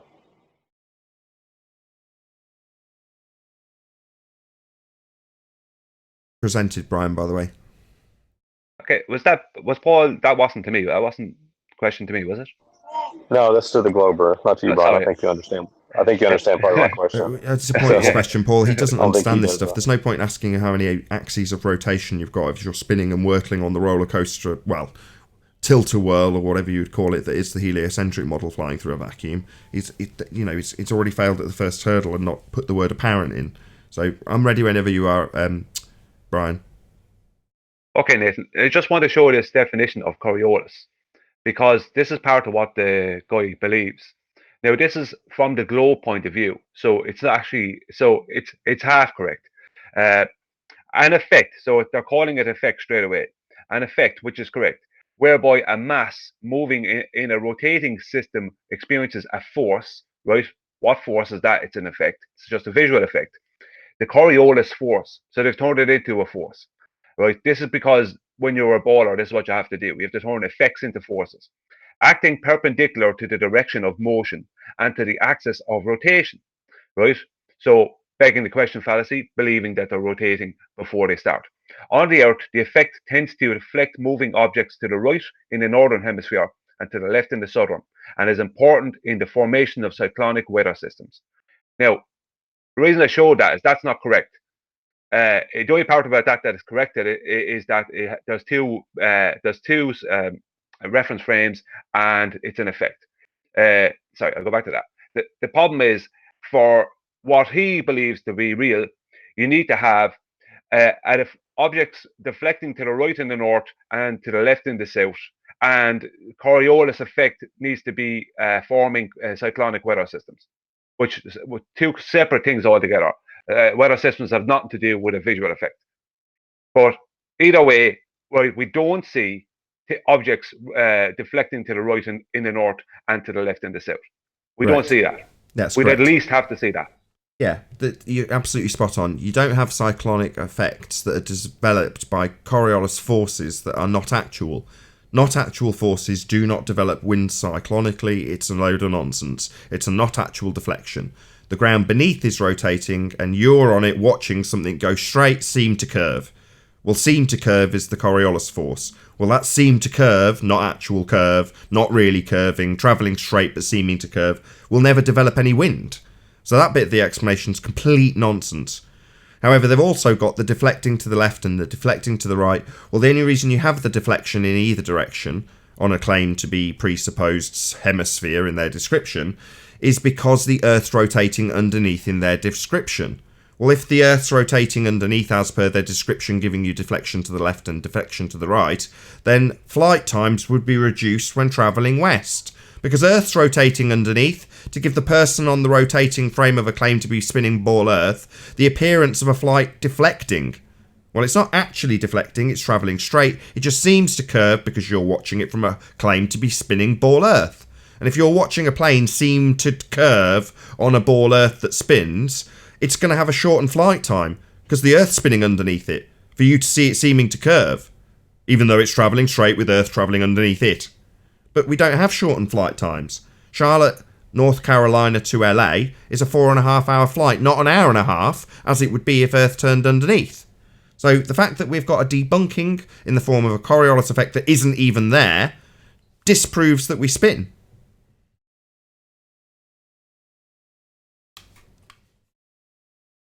And what they have to do is, for it to be what they need it to be, they have to turn a Feynman effect into a force. And they're not even saying pseudo-force here, because an effect and a force are two separate things. A force, like a force is a cause of an effect sometimes. Forces cause things. If I push a car, that's the force. Car rolling is the effect. But they have to turn the two into the same. And then assert a load of other nonsense. But Yeah. that's what it has to be. So his questions about the stars, he should be questioning this and not the stars. The stars is delta x. Listen to it again. Back to delta x. This is x. To make this happen, make an effect into an actual force, and and